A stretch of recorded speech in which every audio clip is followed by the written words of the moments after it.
Halo, parents. Beberapa hal kesalahan-kesalahan yang dilakukan oleh ayah terhadap anak-anaknya ketika mereka marah.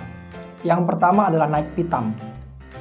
Maksudnya naik pitam adalah ayah berteriak. Nah, itu kesalahan yang fatal. Ketika anak melakukan kesalahan dan orang dewasa atau ayahnya khususnya naik pitam, marah, maka anak akan takut. Mereka akan belajar bagaimana cara menyelesaikan persoalan, dan itu tidak akan baik. Yang kedua adalah memberikan hukuman fisik kepada anak. Bukan berarti bahwa saya tidak mendukung hukuman fisik, tapi untuk orang tua yang ringan tangan memukul anaknya secara fisik, maka anak akan belajar cara menyelesaikan masalah adalah dengan menghukum secara fisik.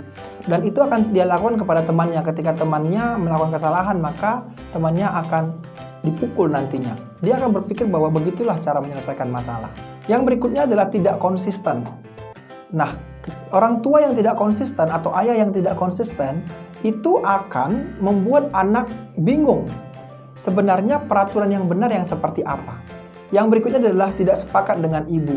Nah, kalau anak melihat bahwa ayahnya tidak sepakat dengan ibunya, maka akan sulit bagi anak untuk belajar. Dia akan lari kepada ibunya ketika dia melakukan kesalahan di hadapan ayahnya, atau dia akan lari kepada ayahnya ketika dia melakukan kesalahan dengan ibunya. Maka perlunya konsisten. Selanjutnya adalah ayah yang suka menyalahkan. Untuk ayah yang suka menyalahkan anaknya, maka anak akan berpikir bahwa demikianlah cara menyelesaikan masalah.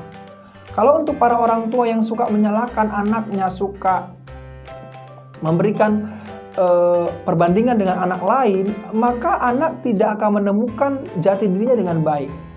Dia akan takut berbuat sesuatu, berbuat apapun dia akan khawatir, karena dia khawatir ayahnya pasti akan marah dan akan disalahkan dibanding-bandingkan dengan yang lain lagi. Jadi sebaiknya orang tua jangan suka menyalahkan anak.